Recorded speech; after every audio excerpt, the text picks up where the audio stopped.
where both the seller and the buyer have to give their permission for the EMD to be returned to the buyer, even during inspection period.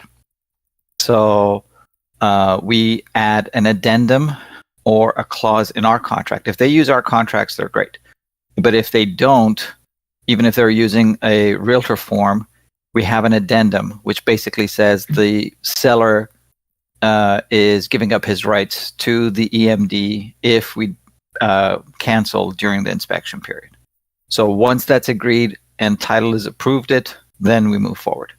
So that's the number one thing that we're looking for. The second thing is we are actually looking at the deal to see if it makes even sense or not. I mean, if there's a spread and we feel that, you know, there's a good possibility that there will be buyers for it, yeah, no problem. We'll move forward.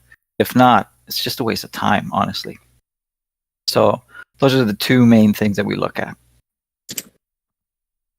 But yeah, these two were on 2 mobile homes. And we actually put in $24,000 for each one of them. And we're going to get that money back plus about, I want to say maybe $14,000 per. So not a bad deal. Not bad. That's good. For a month's worth of work. You know, put your money away for a month, get it back with that kind of a return. 100%. Right? So, makes sense. Good morning, John. Good morning, gentlemen.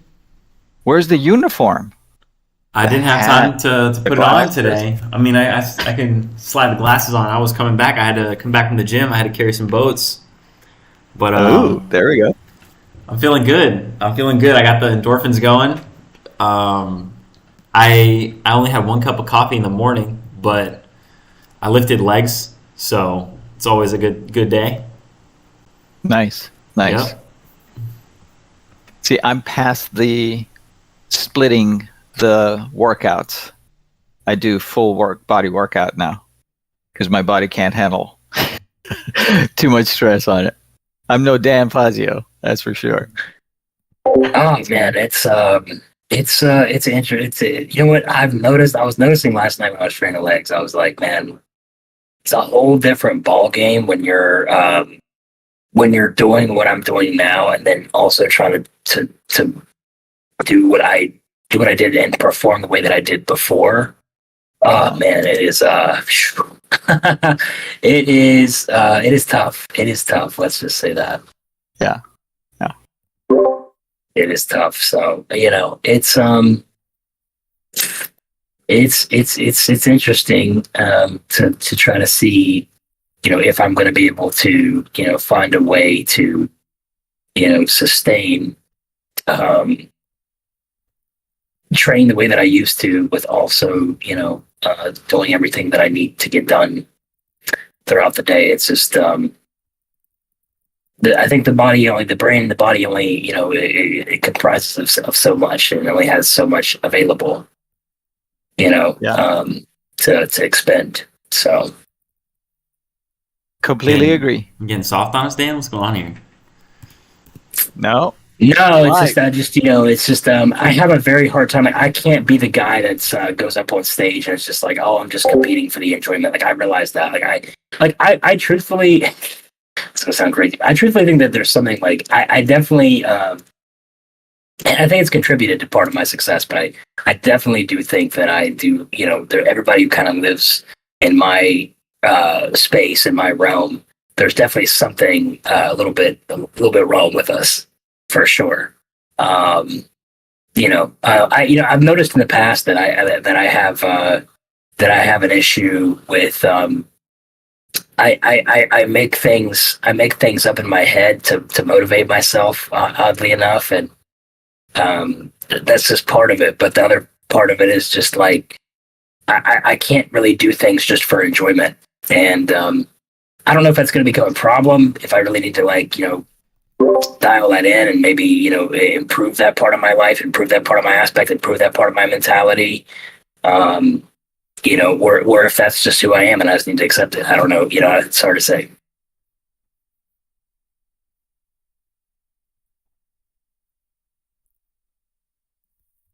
I apologize. I got a call in between that one and what you were saying, but I caught the tail end of it. But Dan goes hard in anything he does. He doesn't find enjoyment in the little things. He's competitive. I have a hard time doing things for enjoyment. That's my problem. That's my problem. So, like outside of business or inside business? Everything. I was just talking about, we were talking about, me potentially, coming back and competing again. And I think the aspect is just like, I just don't know if I can mentally get myself there, knowing that I'm not going to be number one, right? Knowing that I'm simply just going, if I would be going back, I would be going back just to. Why do you think you're not going to be number one off the rip? I mean, I don't have the genetics for one. So that was something that I recognized when I was putting 110% into the prep and everything. I recognize that's why I retired the first time I retired. I realized kind of early on, I was like, this is not like, I'm really good, but I'm not him, in bodybuilding, unfortunately. In other things I am, in other things I am that guy, but bodybuilding is just never going to be that thing. I'm better than 7 out of 10 guys, but you have to be better than 10 out of 10 guys to be number one. So that is the separation of that's the degree of separation that really matters in sports and everything, right? Like my whole thing was just like the best way for me to analogy this would be, I don't think I could, if I was really good at basketball, I don't think I could play basketball without being considered like, one of the top guys in the sport. You know what I mean? Like to me, I couldn't have done what Giannis did when he lost in the playoffs rounds this year and simply got up on the stand and was just like, well, just because we lost in the playoffs, it's still improvement. We're still making improvements. It's still a win. Just because we didn't win the championship this year. Don't get me started on that shit. That's right. Are you a Bucks fan? You're a Milwaukee Bucks fan? Not a Bucks fan, but a basketball fan. And basketball now is so soft, and I feel like it's the introduction of all this money that's in place now, and all the deals that are in place, and these guys are making it created baby soft players where they'll do these press conferences after a hard fought game. And they just don't give a shit. They're like, yeah, man, it's just, it is what it is. We tried our hardest, and it's on to the next. And I'll take some time off, and we'll come back, and we'll try hard next year. And it's like, you don't want to kill yourself right now. Then you don't, like, what's going on? Like, how do you not care about? See, but that's my problem, Matt. Is if I lose, like, I want to kill myself. That's the problem. Not actually. Like, I don't want to make that clear. I never had suicidal thoughts, but metaphorically, after I would lose a show, I would be distraught. I couldn't deal with it. I can't deal with losing.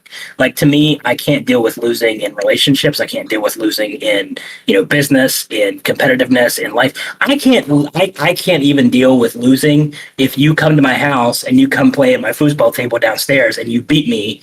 I can't deal with it. I will become competitively insane with just you playing me in a foosball match, just in my house, just for fun. I can't do it. I'm literally, that's what I'm saying. I don't know if this is something that I need to fix and work on, or if this is just something that is just hardwired into my brain, that if I removed it, right, that it would drastically lower the productivity aspects of, because it's like that seesaw thing of, like, if you take one, you can't, like, in genetics, we say that there's a thing of, like, you can't change one gene. Like, we haven't found a way to change one gene yet selectively without it affecting all these other things, right? So that's why there is no gene editing yet, is because of that. And that's why I'm afraid. I'm like, if you take out that one aspect of your life, would that drastically disproportionately affect, the positives that it puts out into my life? I wouldn't want it any other way. An example to what you said about the foosball table. So when I worked in a union, you guys aren't going to understand this, but when I was in the union and I was a stagehand. We worked back, so we built the shows. We worked behind the scenes, moving pieces around, built it, carpentry, the whole deal, right? So in shows, like opera shows, you see things moving around. And so when we're building the set, sometimes you have walls and the walls need to connect in certain ways. So behind the walls, there's these things called lash cleats, and they're just, they're up and down.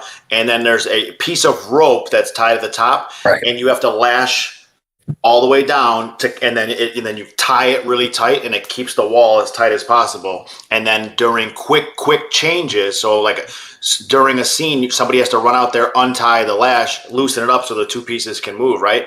Well, when I first started, they used to put like, the guy that's been there for 20 years on it. Cause it could be 20 feet tall, 25 feet tall. So you got to have like a real rhythm, and it's got to be done quick. You're running out there. You have 30 seconds to get this thing done.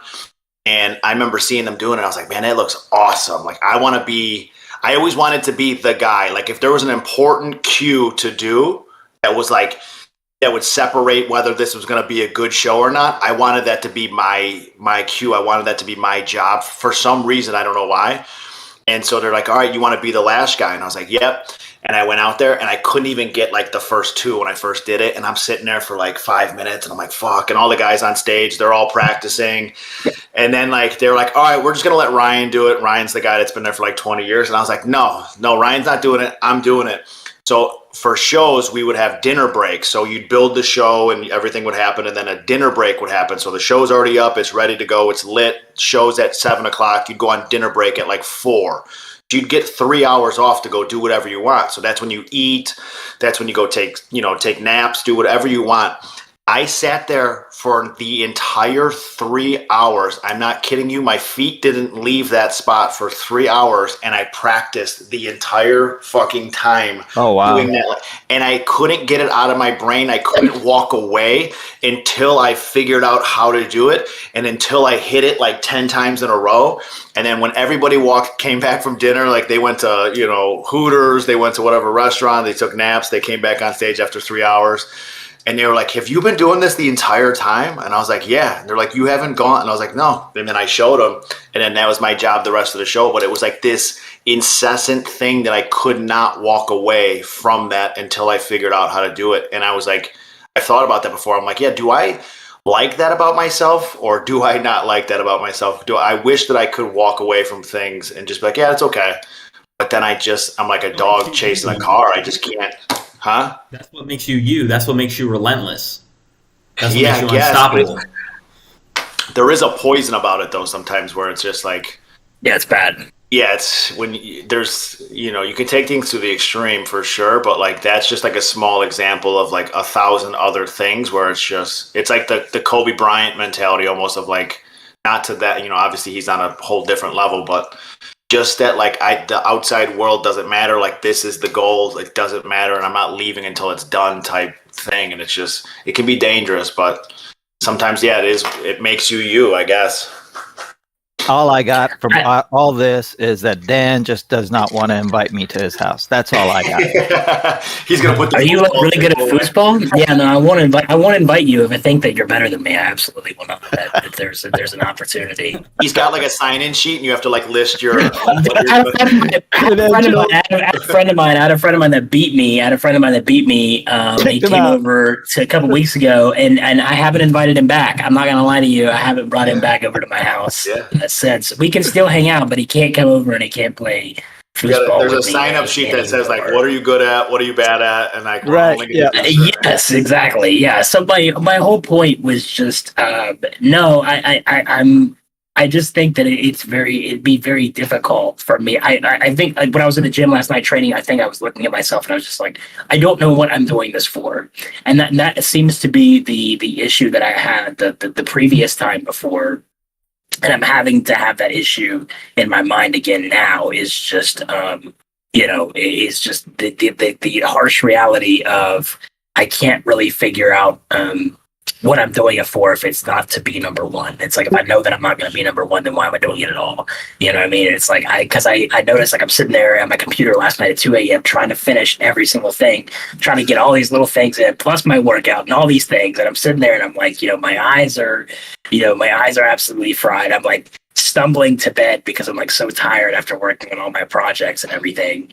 And I'm just like asking myself, I'm just like, why? I don't understand what it is. Like, why am I pressing myself to like eat all this food again, to do all this stuff, if I know that it's not going to result really in any, championship things? It's just, that would simply be just doing it as a hobby. It's like, people ask me all the time, they're like, what are your hobbies outside of work? I'm like, I don't have hobbies. Like there is no hobby for me.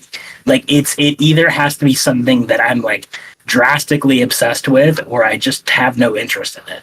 You know what I mean? Like my hobby, I guess you could say, the only thing that I do for enjoyment is literally just spending time with, my friends and family when that, presents itself. But outside of that, I have no hobbies. That's interesting. I'll take this a different way.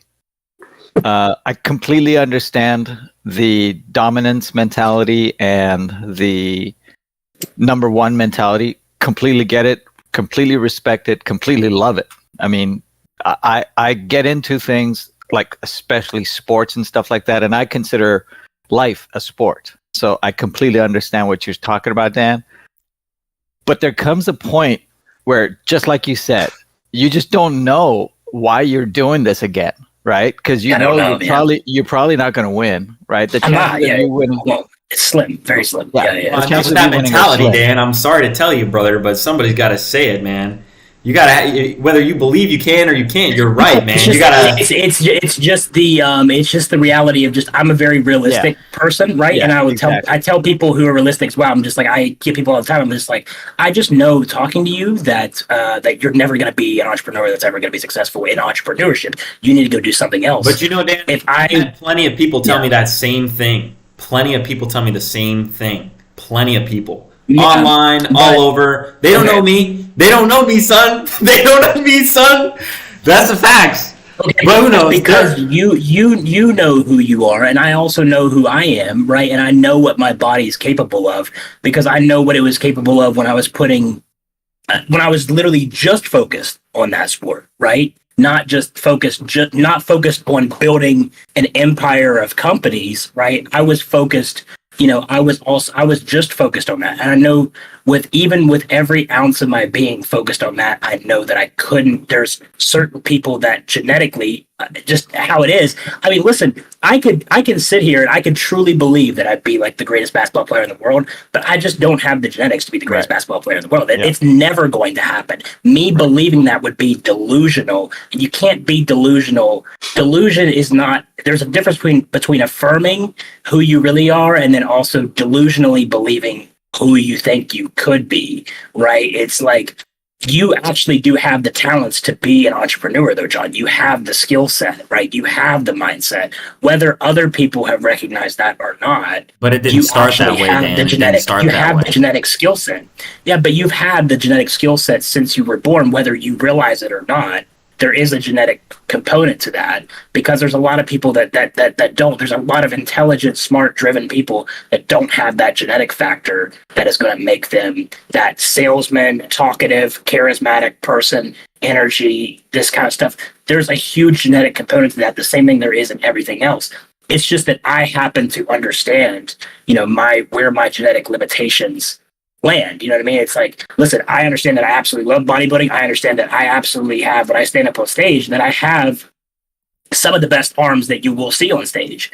The issue is there's other parts where my body lacks that you can't unfortunately change in the gym, right? And there's things that I can't change with diet and training. They're just there structurally a part of me forever in my life. And those will limit me to not being able to be that number one person in the world. It's just like, also, I know that if I put myself back into that space, there has never been a Mr. Olympia winner who is also a multi-business owner, entrepreneur, empire creator, right? That has never existed.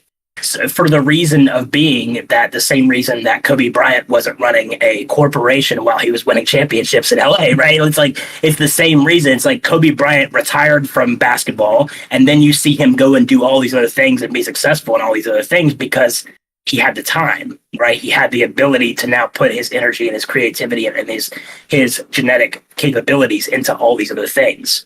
So I think it's just like you do have to understand to some degree what your limiting factor is and what you're capable of, right? Like you told me one time, you said, I think you're too hard on people sometimes.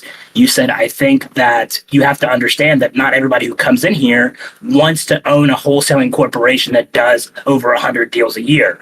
They might just want to do 5 to 10 deals a year to be able to financially free themselves from their rat race life. Right? Maybe they just want to be able to make $100,000 to $120,000 a year to where they don't have to go up and do their 9-to-5 job anymore that they're making less in right now, right? And that's the truth. That's the reality. But they're also never going to reach the point of where I'm at, right? That person with that mentality doesn't have the genetic capabilities to reach the level that I'm at. They're never going to see the numbers. They're never going to see the lifestyle of, of what I'm doing. Just simply because they don't have that key factor that associates with that, but that doesn't mean that they they can't live a good life, like you said. Yeah, exactly. It doesn't mean that if I went back on stage, so I'm going to relate that back to what I was saying. It doesn't mean that if I continue doing what I'm doing right now, it doesn't mean that I can't go up on stage and be a great bodybuilder. And I do believe I could potentially win a show. That's not what I'm saying.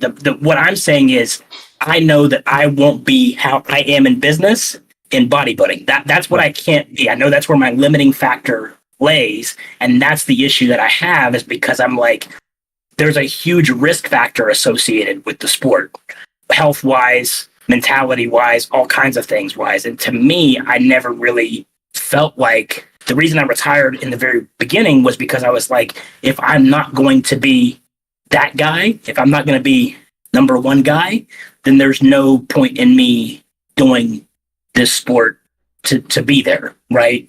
So it's like you can be great, you can do things to a certain level, and doesn't mean that you can't get some wins in your life, right?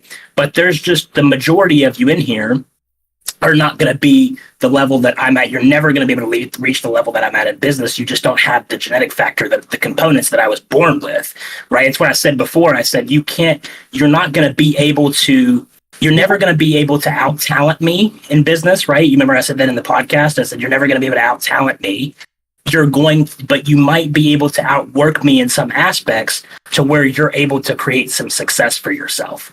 But you're never going to be able to absolutely beat me long-term in the end, because 99.9% of people just don't have the genetic capabilities and the talents that I have when it comes to business, creation, visionary, those type of things. So that's kind of what I mean in a certain sense. And it's like the quicker that you can understand your limitations and the quicker you can recognize your realities, but also recognize where you're genetically gifted and talented at. If you can apply the majority of your time and energy towards the things that you have the genetic capabilities and talents in, then you will find that that's where the success will be able to be created and in those areas, right? But you have to also understand that it might not be the areas that you're specifically wanting, right? There's a lot of people that wake up every single day. It's like, I would love to own a business, do this, be boss man, do all this stuff, but they just don't have the talent for it. So they need to go try to find what it is that they were born genetically, capability-wise to do, apply everything into that to be able to maximize their optimization, their ability to be able to, work as hard as you can in that aspect, right? Don't try to spread yourself too thin and apply tons amount of work into a skill set that necessarily you're going to get beat by people who simply just have more talent than you. In my opinion, it's just a waste of time. So that's just the confliction that I go back and forth and have in this. So, Yeah. I've been blessed genetically, I feel like I definitely have been blessed genetically, so I can't really say that, I can't really speak in a general term because I'm not a general guy. Yeah. I'm not so sure. I mean, so for me, I'm not competing against Dan or John or Matt or Supreme John or anybody in this room. The only person I'm competing against is me. So I subscribe to the John Wooden philosophy. Put your head down, do whatever is necessary, and just keep practicing to become better at whatever you're trying to do every single day. KPIs, just crucial. Just keep the KPIs and just look at your growth. Okay. And if you're not growing, either you're not doing something right and you need a coach to get you to where you need to go, or get the hell out. I mean, the part, Dan, that you said about you got to know your limitations, 100% agree. You got to know what your strengths and your weaknesses are. You have got to know that. Okay. And for me, it's doubling down on the strengths rather than the weaknesses. Okay. Make your strengths that much stronger, that much better, because that's what's going to focus you to become in the top 1% in the world. Okay. If you just double down on that, delegate the weaknesses. Okay. Get somebody else to do your weaknesses. Okay. But you get better and better in what you're good at. Okay. And to become the best, to become a Matt Riley in sub twos, although they're illegal, you know. Don't talk about illegal things in here. Yeah, right. So for me, it's not illegal. Right. Yes. Disclaimer on the comment section on the side. But, right. Yeah. That's what I'm saying. Just apply yourself into the areas that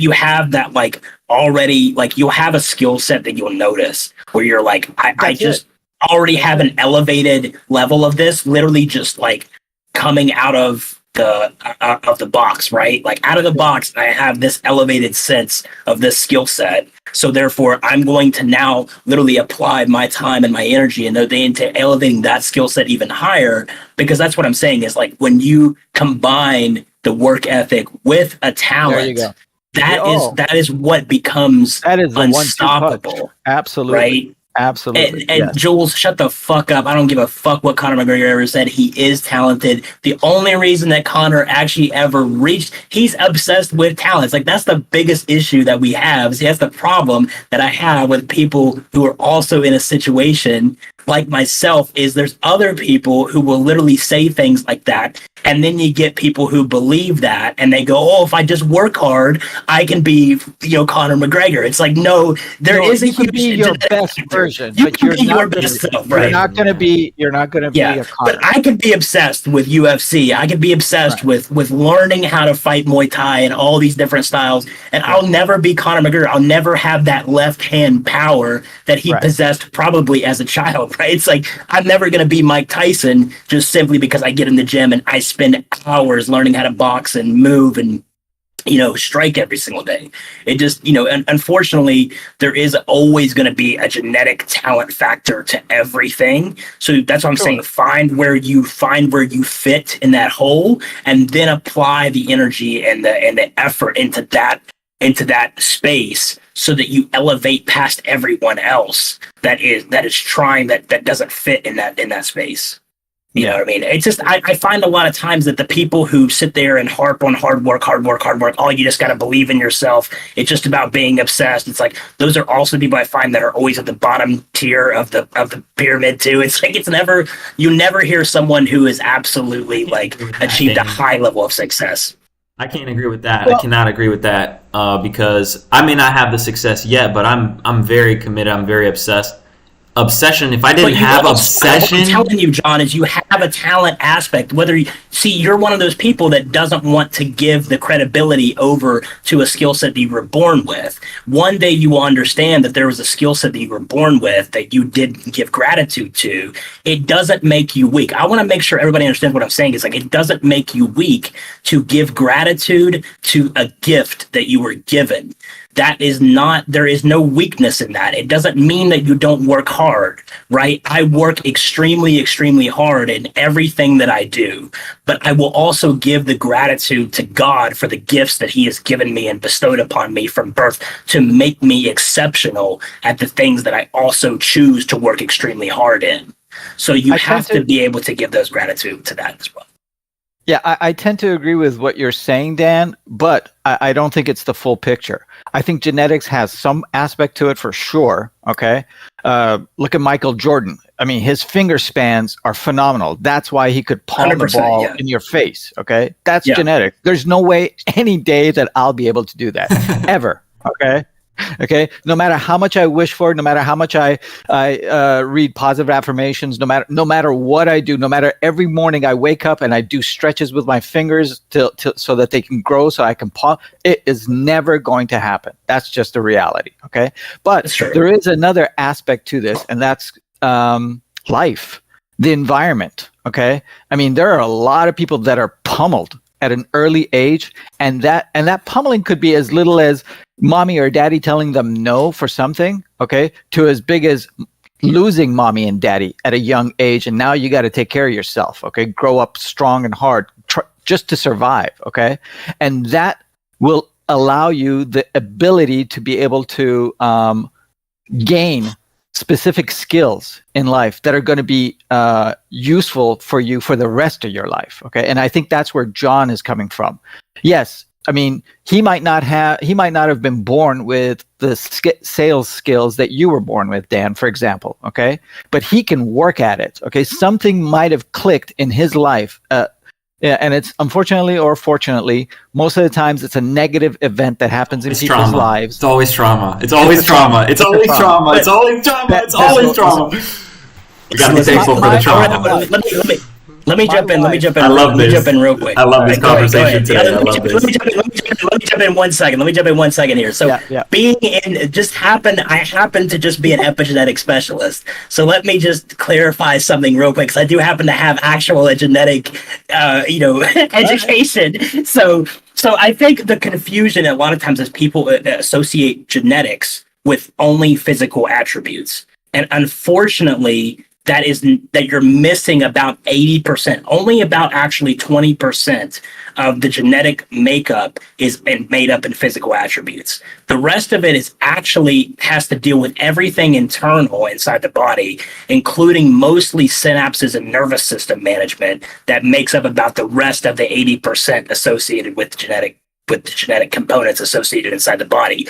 So I'll tell you a crazy fact about the Navy SEALs, right? So an interesting fact about everybody who actually makes it through Hell Week. The interesting fact is, like, they studied several different SEAL teams, okay, and they compared them to people who had entered into BUDS who didn't get through BUDS, who didn't even make it into Hell Week, right? So what they did is they actually compared them and put them through nervous system management tests. So these are what we call HRV, or heart rate variability tests. And heart rate variability is essentially the control that you have to be able to manage and control stress. So there's one factor associated with Navy SEALs, high performing entrepreneurs, high performing, business owners just in general. So all of those people all carry one common trait in common, is that they have extremely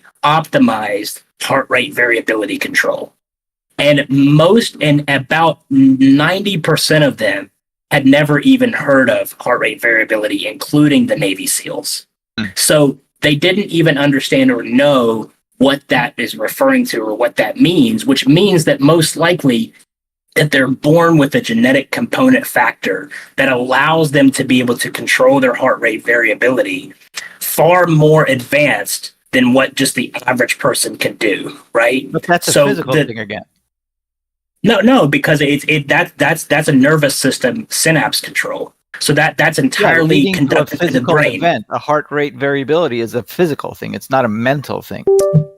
Well, it is controlled inside the brain, though, through electrical pulses, not necessarily through it. That's the difference. Like, that's what's creating the difference. And what I'm saying is, I just think that essentially what people miss is they go, oh, well, Michael Jordan just had just a few of these physical attributes, but most likely he possessed a lot of different genetic variabilities that a lot of people don't possess when it comes to all different types of things. So, I mean, you know, there's a reason that an eagle can spot something 3 miles down the coastline. They can see a fish pulled out of the water 3 miles down the coastline. It's like, there's a reason that we can't do that, right? It's like, that's a genetic factor, that's a component that's hardwired into that biological creature that allows them to be able to do that. So I'm just saying, I think that it's just like a lot of people say that it's just simply hard work that will take you past most people. I just disagree. I think that the genetic elite control the flow of almost everything. And it just so happens that the people who are at the very, very, very top also tend to work very hard. Right? It's like, I work very hard, but I also consider myself in business. I do consider myself to be a genetic elite individual. I was born with an exceptional ability to do the things that I'm able to do ever since I was a little kid. So it's not something that I developed as a skill set. I've never taken a sales class. I've never, listened to, read scripts, done all these things, learned to build it as a skill. It's just something that I was born with from the very beginning that I was able to utilize farther on. That's not well, I don't know about that either, Dan, because you were born into an environment where, your parents were already business owners. There are a lot of things that were outside of just genetics. Yeah, but you meet my dad. My dad's very introverted, and so my mom doesn't have any sales experience or sales skills at all associated at all. So there is some skill sets there that I did learn into a business. But if you ask any of my parents' friends growing up, even as like a 4-year-old or a 5-year-old kid, I was having very highly advanced conversations with adults as a 5-year-old kid. So there's a genetic component to that. No one sit there and put me through special skills classes to learn those conversational etiquette skills. That's something that I picked up right from the very beginning. It could be your experience, though, what you were exposed to, what type of environment you were exposed to, because that's like one thing that I see as well is you are who you surround yourself with, and if you're surrounding yourself with adults and you're having conversations with adults, of course you might be more likely to have higher level conversations with adults. But it seems to be true about people that are surrounded by negative people or people that are small-minded, that don't think, out for themselves or outside of the box. You have to get out of those environments. I think a lot of it. I think you have a lot more control over your life than most people think they do. And the thing is, they have to position themselves in a way where they can succeed. Right? We talked about it the other day with the water analogy. Right? You have to position yourself, to get money. Right. But the same is to be said about anything, I believe. If you want to be a rich guy, you need to hang around other rich people. If you're trying to tote Dracos and shoot up, all sorts of drugs, and if you're around those people, you're going to be the fourth person in that group to be doing that. Where's Savion at? Savion's getting fired up. He's at the gym. What are you saying? Fired up. No. I hear what you're saying. It's just that I'm a big believer in just that. I think that there's a large degree of separation in those who are born with the genetic skill sets. I'll also say this too, Dan, coming from experience, genetically, bro. When I was 19, I was razor thin. And I didn't put on weight naturally. I had to go to the gym. I had to eat shit at the gym. Been in the gym for a long time. Still haven't gotten insane results. Now I'm starting to put on weight, but I had to do something to get a result. If I had never done anything, I would still be that thin. Yeah, but you're not going to be Mr. Olympia is what I'm saying, John. I'm sitting there telling you, it doesn't matter if you apply 110% into what you're doing right now, you're not going to be Mr. Olympia. There's never been a 6'7" Mr. Olympia for a reason, right? I might just have to be the first. To that. I might just have to be the first. Ladies and gentlemen, drop some fire in the chat if I need to make my life goal. If I need to make this my life goal. If I need to make this my life mission to prove Dan wrong. Man. I might just have to. I might have to just abandon everything. I'm sorry, REI Rev. I'm going to close this deal. I'm going to just get to lifting weights, and that's just going to be it. Man, look what you done, man. Look, now he's going to try to prove you wrong. This is the dark side. It's just there's certain people, Supreme John, that just they have to sit there and they have to clarify to themselves that they are the master of their own destiny. And it's just I'm just a big believer that I do think, yes, genetics are the hardwire, and what we say in medicine is epigenetics pull the trigger, so to speak, right? Genetics are your gun, epigenetics pull the trigger, meaning the epigenetics are the component that you can train and differentiate and change, right? You can turn them off like triggers on a switchboard, but you're still stuck with your operating system, unfortunately, right? Like, it's like, I can customize my Windows PC to be all these different things, but at the end of the day, it's still fucking Windows. You know what I mean? It's like, I'm sorry, but at the end of the day, it's like, I'm still stuck with Windows outside of everything else. It's just, that's what I'm trying to get to. It's okay to accept the gratitude of the gifts that were bestowed upon you. And there is no shame in understanding that and being like, I'm grateful and I'm accepting that I am a part of that genetic elite. The family or components, right? It's just, there's nothing wrong with accepting that and believing that and being grateful for those gifts. Absolutely. You should be not only thankful but proud as well. There's nothing wrong with having those gifts coming to you. Yes. I mean, in my opinion, we all have our own different unique gifts. The challenge is finding those gifts, okay, and don't waste them. There you go. That's where I was heading to. And then, let me ask you this then, right? Because clearly I'm 6'7". I'm so mad at this. I'm so mad. I might just have to listen. Are you gonna say to me, Dan or Bob, that I'm wasting my gifts because I'm not sitting on a basketball court playing basketball all day? No, I don't think that you were just because I'm blessed to play basketball. I think I'm you were genetically gifted. Everybody in the world always asking me, "Why do you play basketball? Are you a basketball player?" No, I'm not a basketball player. This man John is even telling me, "Oh, you look like you play for the Spurs." No. Listen, though, but being tall is not the only qualification to being a basketball player. That's just one aspect. That's just one aspect, John. There's much more to the picture than just being tall. That is one major component. There you go. You having that height is a huge advantage over me, or I guess Dan. I don't know how tall you are. I'm 5'10". I'm not very tall. I'm not very tall. I'm only 5'10". So you definitely have that advantage over me and Dan.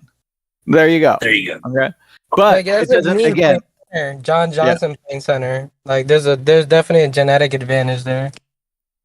So you guys are pretty much telling me my life is a lie and I picked the wrong vehicle. He's so upset, dude. He sounds crazy.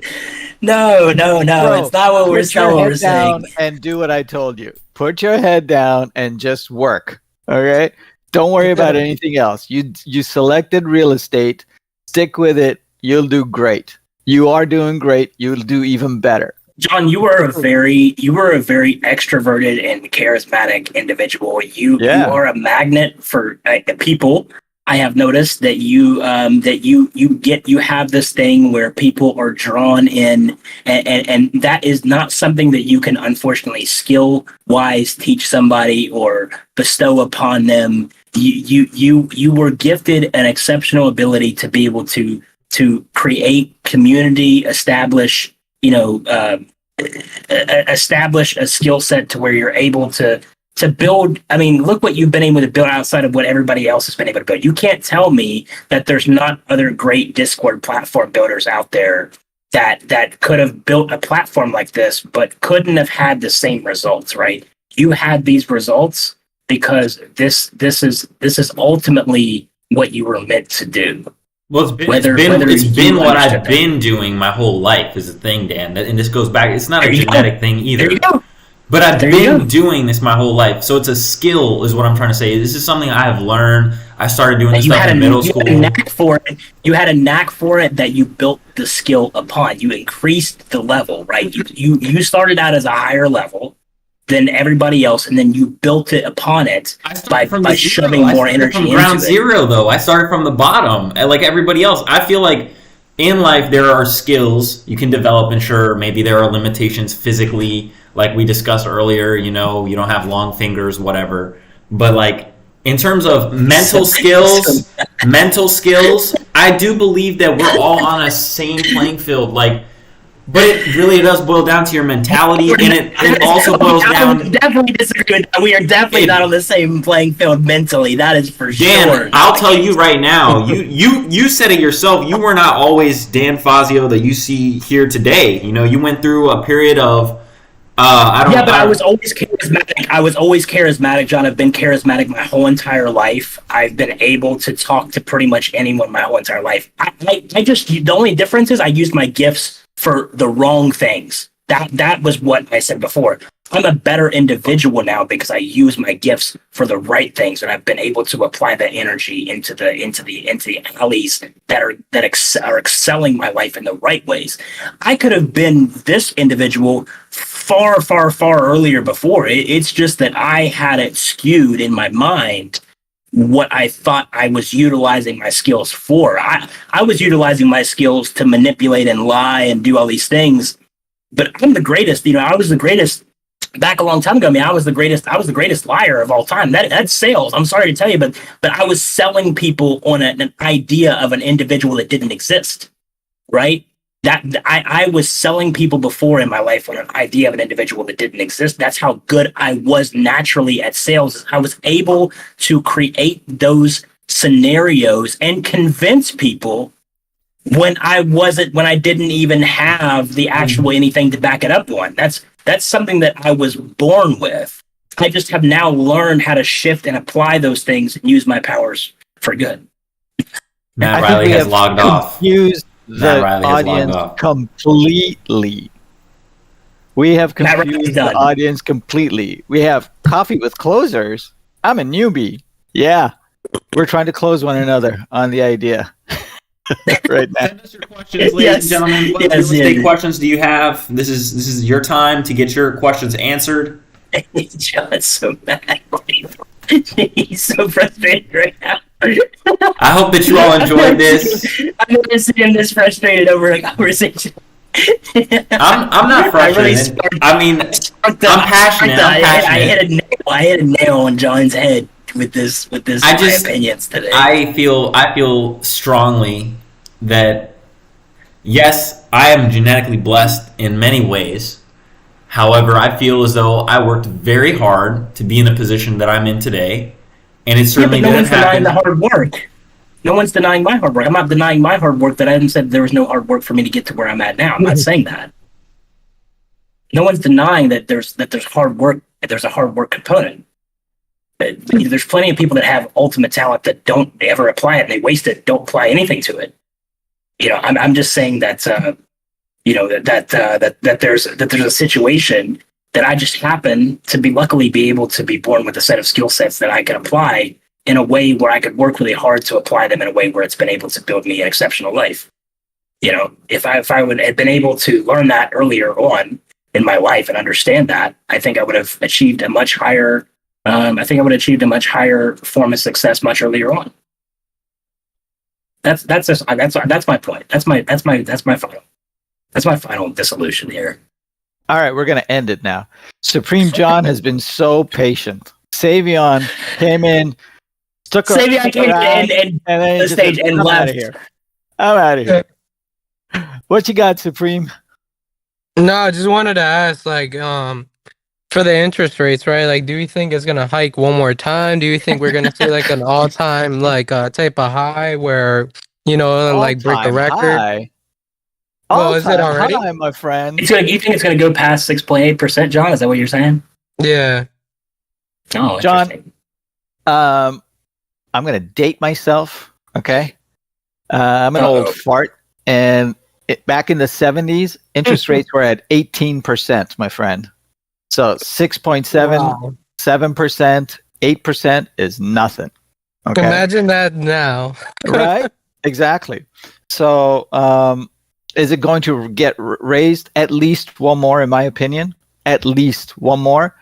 The challenge is it'll probably go higher, but because there's an election coming up next year, the president is going to put a hold on it and try to bring it down so that people are going to say, look how great of a job he's doing. You gotta make America great again, ladies and gentlemen. Not with this president. Sorry.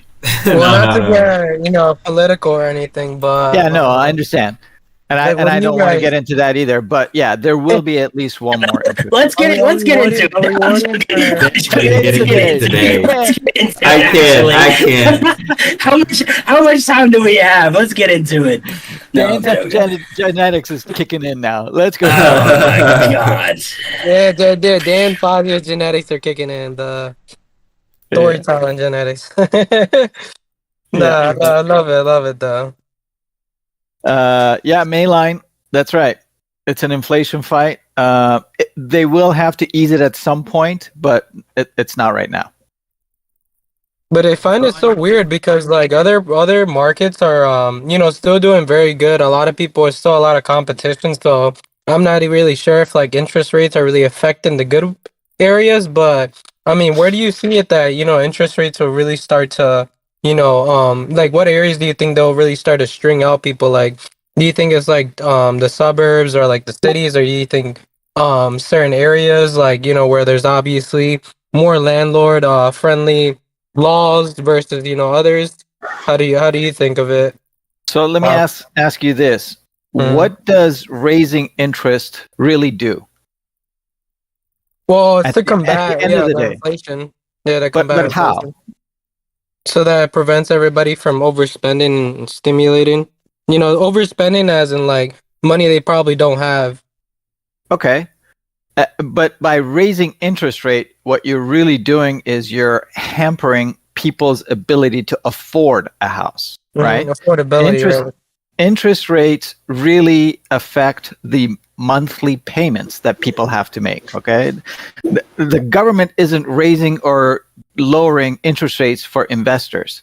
They're doing that for the general consumers, okay? So for the retail buyers, okay? And a retail buyer, a family who wants to buy a house so that they can move in, okay, they may have the down payment, but if the interest rate is higher, that means that their monthly payments are going to be higher and they might not be able to afford it at that point. So that's what interest rates really do, is affordability of living, okay? That's what they really affect more than anything else, all right? Mhm. So going back to your question, will it rise again? Yes, probably one more time. Nobody's got a crystal ball. I don't. But I'm a firm believer that it will go up one more time. Okay. And then now by Biden lowering it, a few months before the elections, what's that going to do? That's going to allow more affordability for people. So now more people are going to be able to buy and go, whoa, everything's great in the economy. I can now afford buying that house that I couldn't before. Right. I want this to go on, so I'm going to go vote for Biden again. I'm confused. Why would the president raise interest rates instead of taxes? I don't The president understand. doesn't raise interest rates. It's Okay, not the so president's job. the Fed raises the the federal- interest rate. So I'm confused. Why are they raising interest rates and not raising taxes? Because if they were to raise taxes, there would be more money in the government, right? Taxes for what? Like getting like capital But gains that tax? doesn't control. You're raising the interest to deter people from borrowing from the banks. Yes. The biggest issue at the moment right now is that we don't really have no bank actually has as much money in the bank as they're supposed to have. Right? If everybody cashed out right now, they wouldn't be able to pay everybody out that has money in the bank. Understood. Right. Mhm. Yeah. Okay. So the issue is when you had all this extra stimulus from the government printing money from the actual Federal Reserve. Okay, you were able to now allow people to be able to borrow more. Okay, because there was more money in circulation all of a sudden. Total. But the fact that there's more people without jobs right now than there has ever been. And in my opinion, unemployment is actually going to continuously increase. So we'll see a much higher form of unemployment, also due to the upcoming factor of AI, right? So AI will also cause more people to also gain more unemployment, right? Because we'll need less people in the actual workforce, right? And so that will cause unemployment to go up higher, and you'll get essentially well, it's like Debo said, you'll get more foreclosures, but that doesn't necessarily mean more deals, because what you need to do to complete the deal is you need a bank that is willing to sell out of the foreclosure. And then you also need a buyer that actually has the money to be able to buy the deal. Right. But if there's not any money in circulation because there's nobody for the buyer to resell the house to, right, because then nobody can afford the loan to be able to buy the house on the back end, then you're going to be stuck with a home sitting on the market for an infinite amount of time, right? It's like people forget that when you sell a fix and flip over to a buyer, they have to sell that house to someone who is again going to buy that house on the back end, most likely with a loan. And that's the issue that we're seeing right now. It is just like, that's the problem is you're going to start seeing that starting to create an issue. But if you're just wholesaling, I think it's just, like I said, it's just positioning yourself in the ways to be able to stick to the current flow. And you don't necessarily have to worry so much about whether it's a seller's market, a buyer's market, etc., because there's always, pretty much for the most part, unless the housing market absolutely 100% crashes. But in that case, you don't have to worry, because we're all in trouble if that happens, right? There's going to be more issues than just not being able to wholesale real estate deals. Bob and Nat are going to be able to make deals happen. Yeah, exactly. 100%. Yeah. You're going to start to see more private lending, I think, situations go on in that case, right? We're going to need to see more seller finance situations. More homeowners, I think, at this point are actually going to be forced to actually move towards seller financing rather than the conventional process of selling their house on the market, unfortunately, because there's only about 4 states in the United States right now that actually owning a house is actually cheaper than renting a house. Which means that where most of the people live in a place where it is cheaper for them to rent, right? So you now have an ability to where if you're able to have more seller finance, that opens up more doors for everybody. So I mean, that is a major key healing factor that could solve a lot of issues. But are people unfortunately going to be open to that? I think we need to make sure that more realtors are educated in I'm going to solve the economy. I'm going to put the economy on my back. We're doing seller finance. We're doing sub 2, everything. We're solving the economy. We're fixing Riley for president. Let's go. Been waiting. All my posters are in the mail. They'll get delivered today. You're all getting buttons and posters. Let's go. Seller Finance 2024. Time to think about your running mate, my friend. Yeah, I need a VP. All right, let's answer some questions. Does that answer your question, Supreme John? Yeah, most certainly. Cool. You got any more? Do you have something to say on? I was probably gonna say for like land, when you're also I was asking John about for land, right? When you're gonna be like comping land and selling to an end buyer, you would usually just do like the pricing per acre for how many acres there is, like because we have like some land out in PA and Coopersburg, and we're getting at a very good discount, but we're trying to see how we can like what information I needed, like I know you said utilities, the acreage, the zoning to it, and I didn't know what else, because I don't really touch land like that. Me and Will are working on this. Yeah, John probably has a better understanding of that. I don't necessarily do land. My partner does. I don't. But yeah, those are the top 3 things that you're looking for. What else, John? That's it. That's just what I shared with him earlier, was just the parcel number. You make sure you have that information. The size. Oh, yeah. If you have a survey is very important. If you have that, it won't kill the deal. We have a survey from seller. Yeah. Yeah, that's great. Great to have. Of course, the zoning and then utilities. Mm-hmm. But survey wouldn't be the same thing, obviously, as an appraisal, right?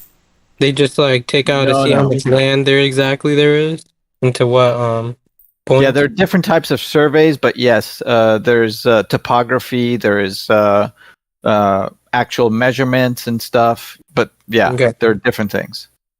Got you. All right. Well, yeah, because for this one, the seller, well, the mother, it was the son. We're in contact with the son because his mother was unfortunately it passed last week. But when we were talking to him, she was basically toward, saying that, oh, she's gonna pass away, and we need we want to sell the land.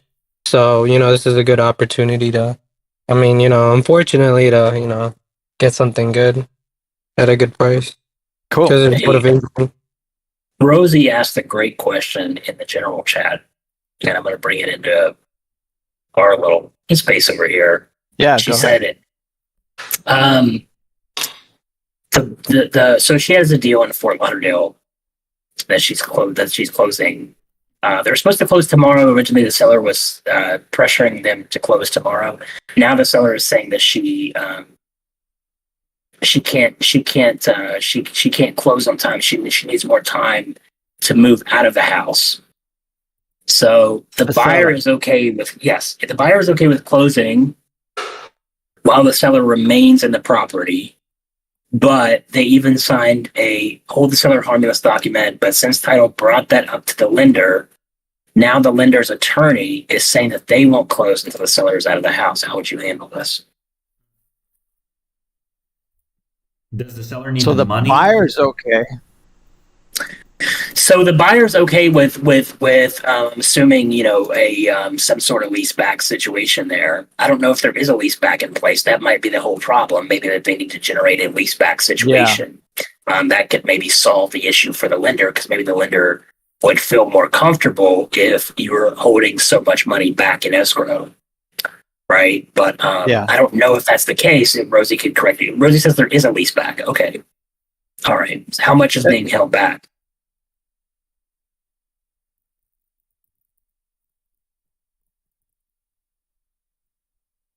Is Rosie here with us? Honestly, I would just jump on a call with the attorney and find out what his problem is or her problem is. Right. What is the issue? Especially $3,000. I don't think that's enough, in my opinion. Well, how long is the seller going to be staying after close of escrow? That's a good question. She's typing. Let's see. I think just 2 days. Oh, well. Just 2 days?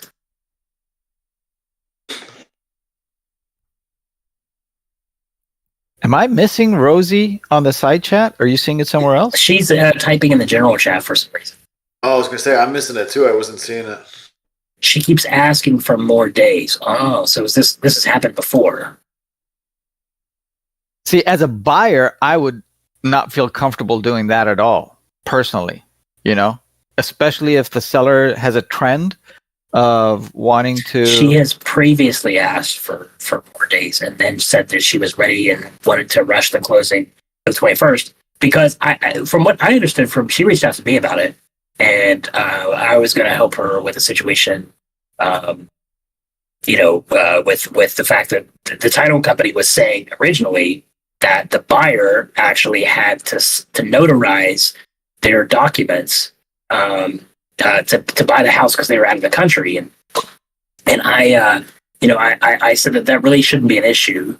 When you're usually normally in the buyer in a transaction, as long as your LLC's inside the States, you should be able to sign anywhere through Doc Looperator. That you actually shouldn't need your documentation notarized. It's actually the seller that must always have their documentation notarized. If the seller was outside of the country, they would need to have their documents notarized. But buyers typically don't have to have the documentation notarized. She doesn't want to use the leaseback option. Yeah, it sounds like you're dealing with a shaky seller, to be honest with me. There's some suspicious going on there. Let's find out what's going on. Yeah, there's some information missing here.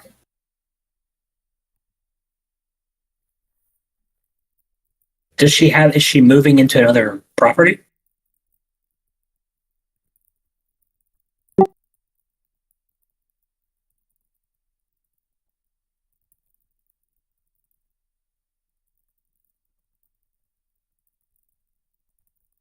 She's moving with her cousin. Okay. I don't know. I really don't know what to tell you. I mean, I think that, yeah, I mean, I agree with Bob. You're just going to have to get on the, you're going to need to put pressure on the seller. Yeah. There might even have to be a thing there where the title company even steps in. This is another thing of like, this is why you would really like to use an attorney a lot of times to close a deal, because see, Rosie, if you would have used Zachary Scott PA, you'd been able to have Miss Natalie contact the seller and say, hey, look, if you don't get out on time when we're ready to perform, this is now going to become a legal issue, right? And then we're going to have to move this up the chain. But unfortunately, a title company is not going to be able to do that. Trying to get out of an abusive situation. Oh, interesting. Okay.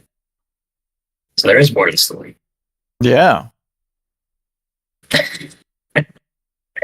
Always more to the story. Yeah, I would contact the attorney from the lender and see what's going on there. If if the seller isn't going to want to perform, I don't know. I mean, that's a tricky situation. You might not want to put pressure on somebody that's in an abusive relationship, but I don't know. I don't know if that's a tricky. There's some moral things there, I guess, to consider, but I don't know the whole situation though.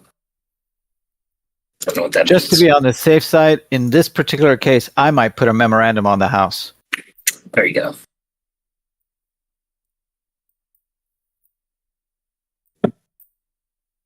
You've put in all the time, work, everything, and then to walk away for nothing doesn't make sense.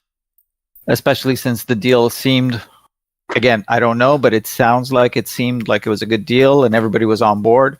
And now all of a sudden the seller is playing games or not. We don't know. Again, if it's an abusive relationship, there are a lot of nuances there. So you got to be careful. But at the same time, you want to protect your rights as well. So I would definitely agree with Dan.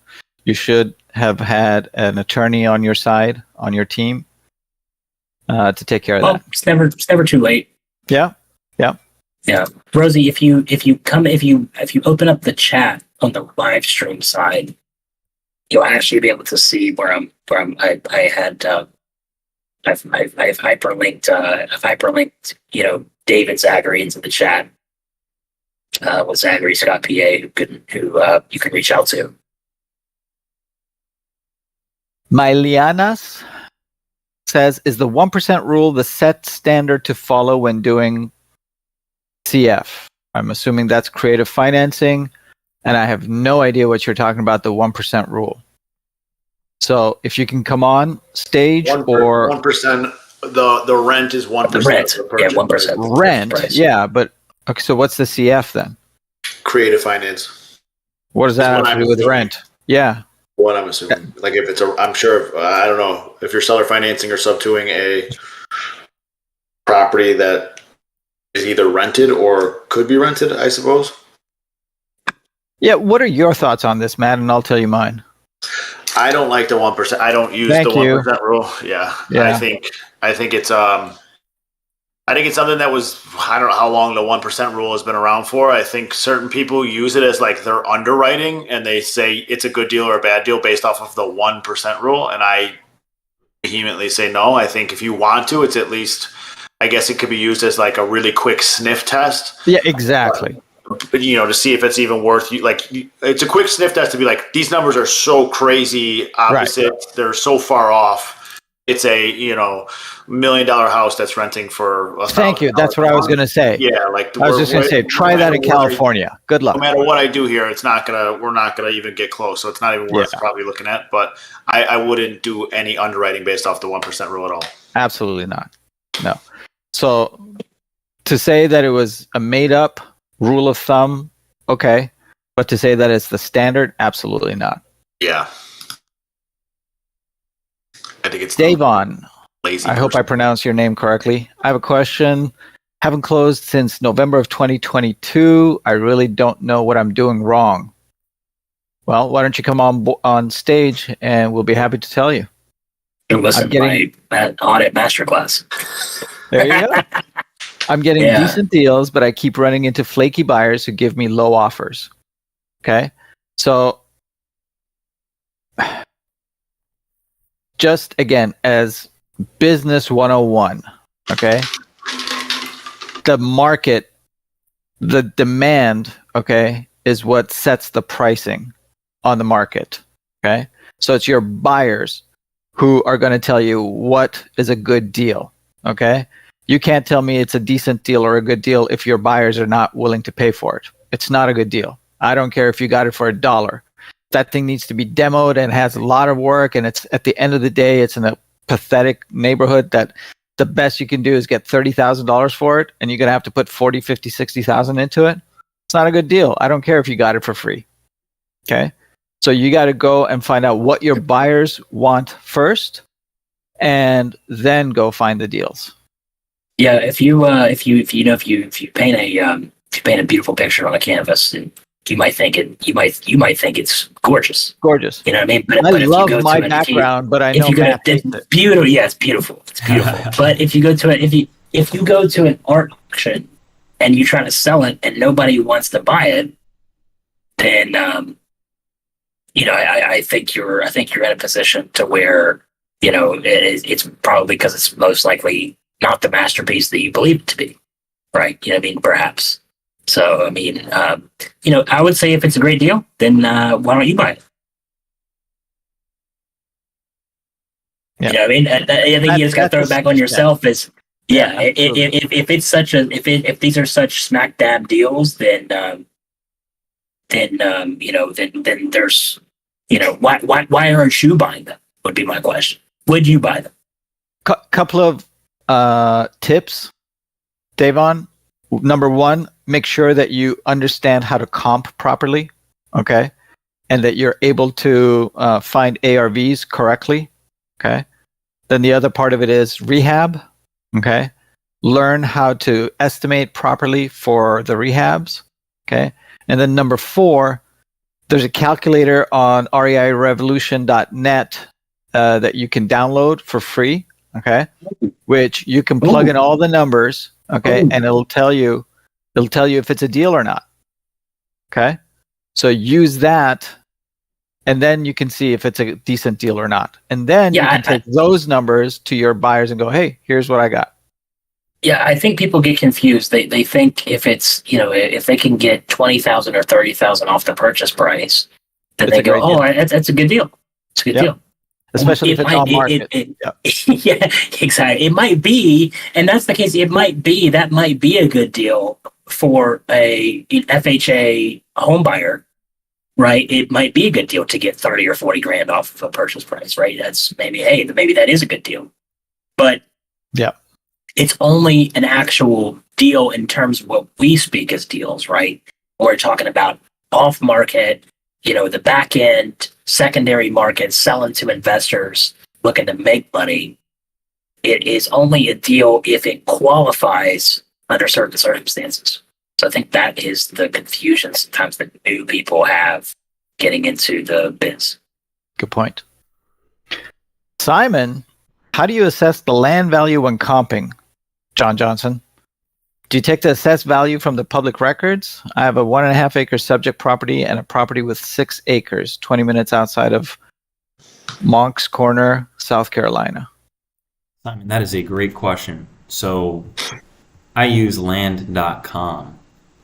That's the resource that Jason put me on to, land.com, to comp land.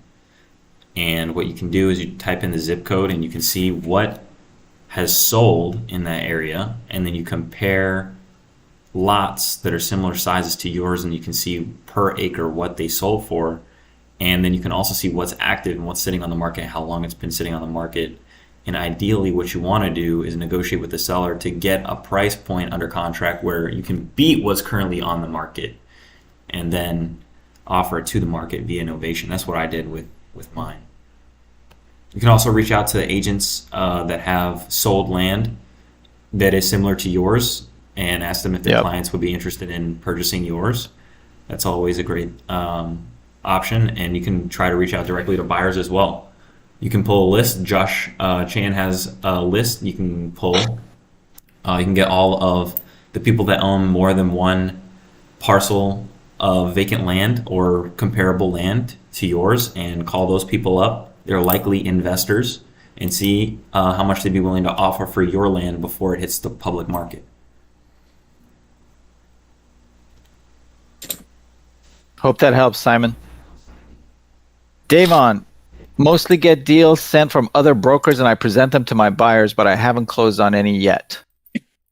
Well, if brokers are sending them to you, and I'm assuming by brokers you mean like real estate brokers, like agents,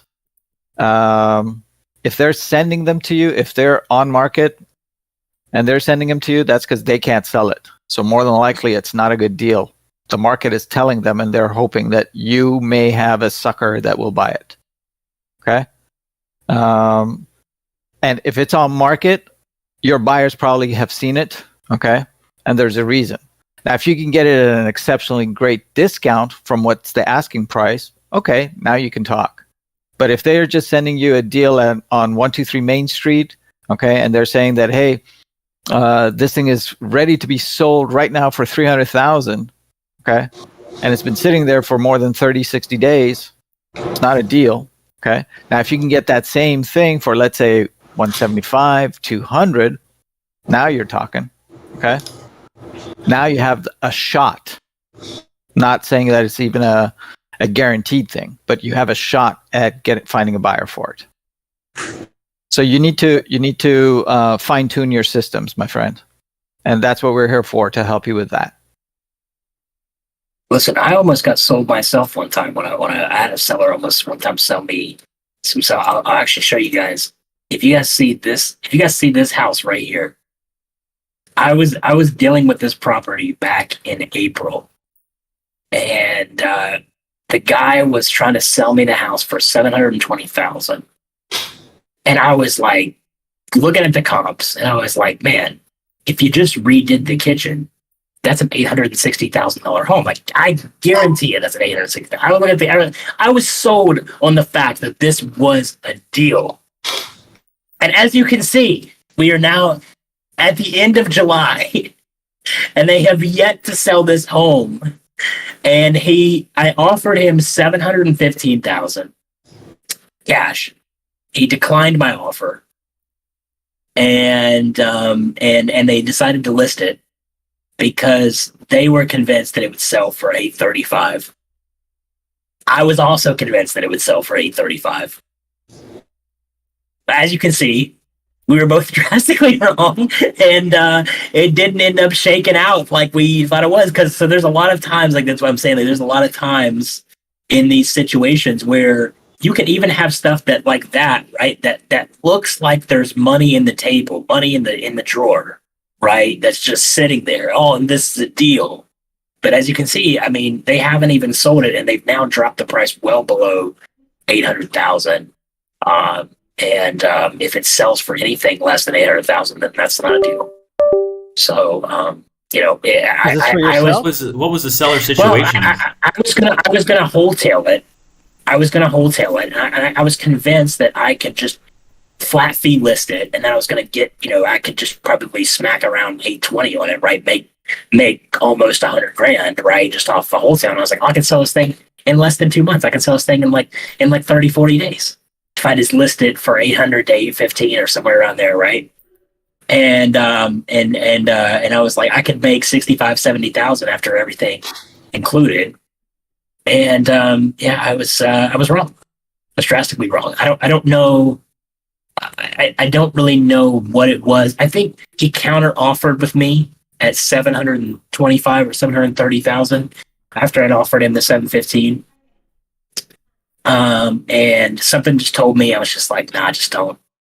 Something just told me to back off the purchase. And thank God that I did, because if I would have bought it at $730,000 and it would still be sitting on the market 3 months later, and it still hasn't sold, and I'm incurring these holding costs, right? And also, if it sells at 786 or something like that, the return on the cash is just not. It's just not there, unfortunately. It doesn't incur that much to hold it for that long to make that little. How much repair does it need? Nothing. It needs nothing. Can you buy it as seller financing? They have a pending offer right now, but I was dealing with it back in April. They have a pending offer, but it's hard to see. No, they've had it listed since April. Nobody wants it. That's the whole problem. That's what I'm saying. It's been listed for 3 months, and they had it listed at a decent price what I thought I could resell it for, and clearly nobody wants to buy it. If there's nothing wrong with it, and you can get it with creative financing, you could turn around and either, hold it, or wrap it. Their whole thing is that they just wanted to get rid of it. They didn't want to deal with creative. They just wanted to sell cash. Essentially, they're so no. I don't work on markets. No, I hardly ever do anything on market. This house came into my pipeline off market. They decided to go through with a listing because they couldn't get the cash offer that they were looking for.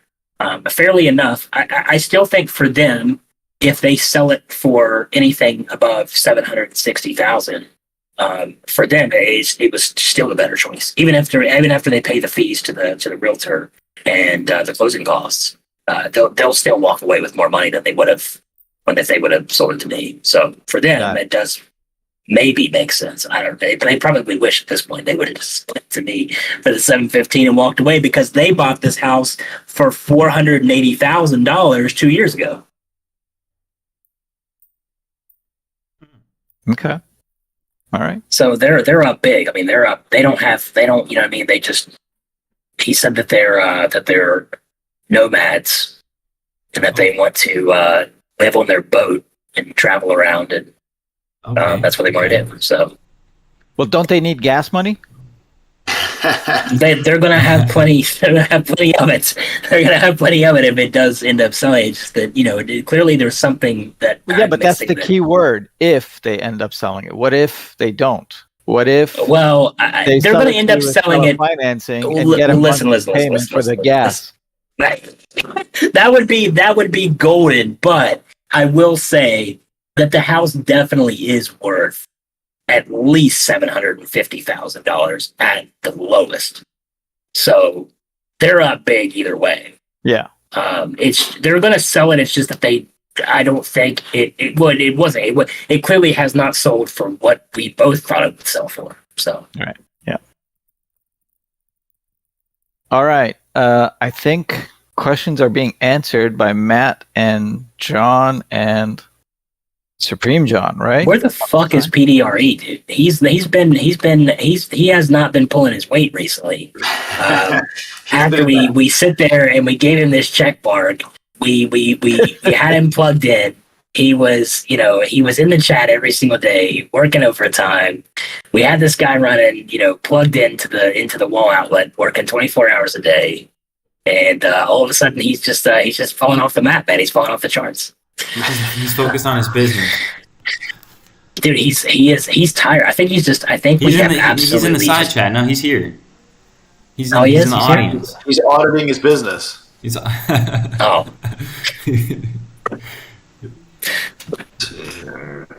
So, what do you guys think? Call it a wrap for today? I think so. This is one hell of a call. John's gonna get this call and go punch a wall after this call is done, dude. I miss the bag, man. These gyms out here, they don't have the bag. I used to go crazy on the bag. I need a bag. Hey, I got a question for you guys. So we've been doing this for now almost 8 months. We're getting close to 8 months now. And really, we started January 2nd, and now it's July 20th. That's incredible.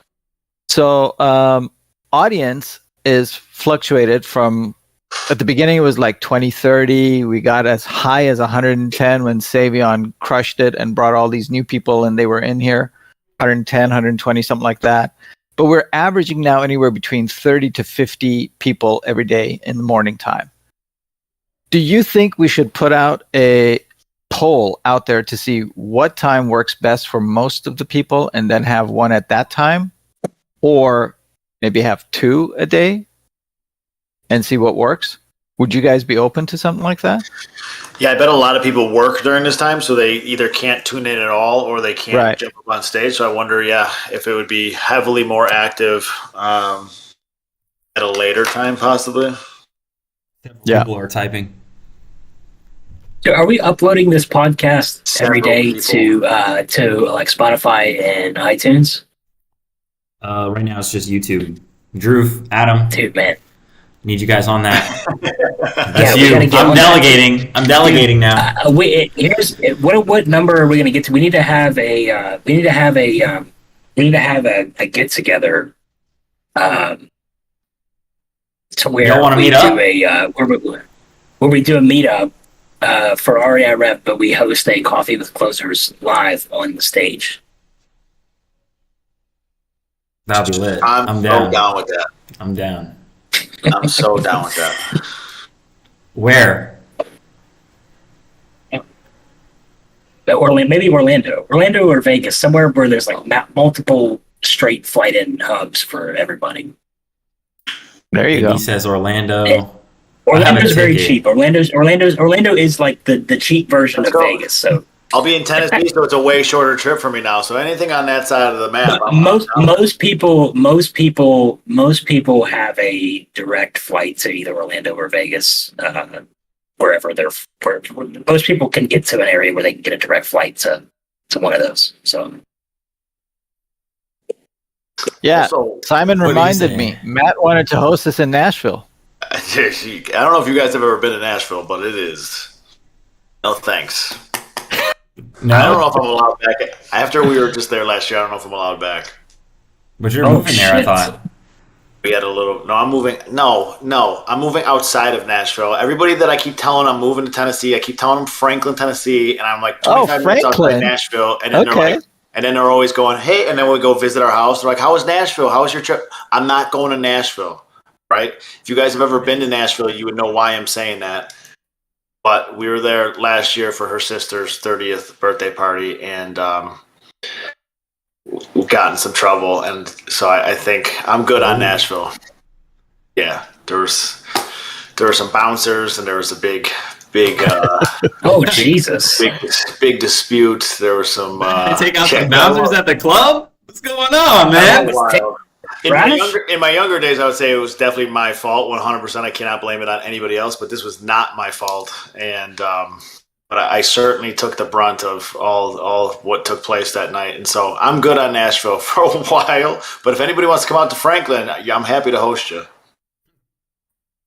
Anybody drowning in a pool? Nobody. Oh man! Nobody fell asleep in bushes. Nobody drowned in a pool. No bushes, no pools. Okay, good. No bushes, no pools. Bob, you know what I was thinking about though, and I want to just throw it out in case there's like a spreadsheet genius in here. I know one. You know that calculator that you were asking about, Adam, Bob? You got there's a lot of Adam Ferrari, Adam Dorner. There's quite a few actually. So Lincoln. Perfect, because Lincoln Tyler. You know that Investment Ace calculator I was showing you, Bob? Yeah, so I got it. It's great for running numbers on the investment side, right? Like I plug my numbers in, and I know, like, so if a seller gives me terms, I can plug it in. What I'm not struggling with, because I can do it, but like let's just say we're doing a sub 2, right? Mm-hmm. I need to take the mortgage payment, the PITI of what I'm paying on a sub 2, and so on that calculator, it's very tough because now I have to move numbers around that aren't necessarily true to make it reflect that mortgage payment in there. So now I can see it. So it's tough because do the numbers end up shaking out? Yes, but I'm also like making the interest rate not correct, and I'm moving things around just to make it. So I want to make a sub 2 calculator that's almost exactly like that one, but just sub 2 where we can plug in the PITI numbers that already exist, and then all the rest of the numbers spit out. So I wanted to like say that out loud so anybody here that's capable of those things, I think that would be huge. And I didn't know if do any of your spreadsheets or anything do that? I'll go through it and look. I don't think so. No.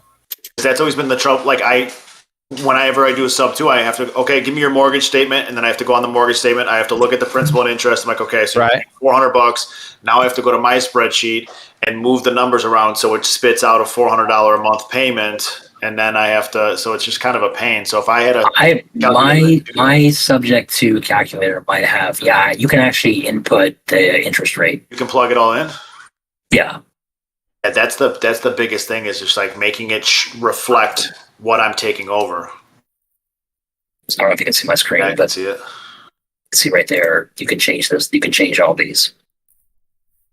Mortgage monthly payment. Okay. So can you plug in, like where it says mortgage monthly payment, can you plug in any number there? Will it? I don't. But for me, like what I'm trying, I'm trying to figure out from like an investment side, right? Like if I take over a property and the exit strategy is a rental, I just want to be able to plug in the mortgage number, so the PITI, so I have that, and then I can plug in what it would rent for. Same way, like. Yeah, Matt, I got Jerry Norton's. I think it's doing what you're describing. If you want me to throw it up. Yeah, I was gonna say I can even we can hop into chat and I can show you my calculator so you can see exactly what I'm referring to.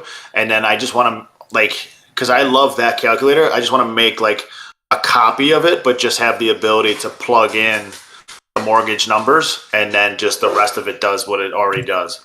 Mm-hmm. I'm sure it's just formulas that I just don't know how to. I just have no idea how to do that. Yeah. Yeah, I'd love to help you with it. I'm an idiot. Yeah, and I think it'd be huge for everybody. You know, I put it in the resource tabs, whatever. But it's just one of those things where, then it's more accurate of a calculator than for that. So I just wanted to throw it out. Isn't this a job for ChatGPT? I knew the Hurdle twins would say something like that because they love AI and all that. And I do know that they recommended a spreadsheet AI thing that I've used before. But again, I just don't want to mess up my spreadsheet by trying to do anything. And that's my piece. I'm not a real estate guy, Matt Riley, so I can't really answer that question. Dan's a real estate guy. Don't let him fool you. This Dan Fazio guy is a real estate guy. Dan Fazio locked up a deal in 60 minutes or less yesterday. Facilitator. I'm a facilitator.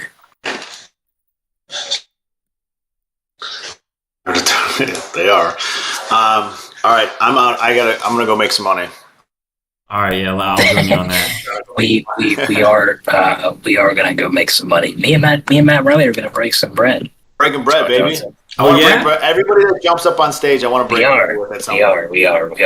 Let's go. We are. Enough bread to go around, baby. We got a big old deli loaf over here. We got a feast. We are. Yeah. All right, bros. All right. Hey, Matt. Ladies and gentlemen, definitely shoot him a DM, Taylor. Ladies and gentlemen, if you have not already, please send somebody this link. Discord.gg/REI Rev. Send them that link. Let's make some money.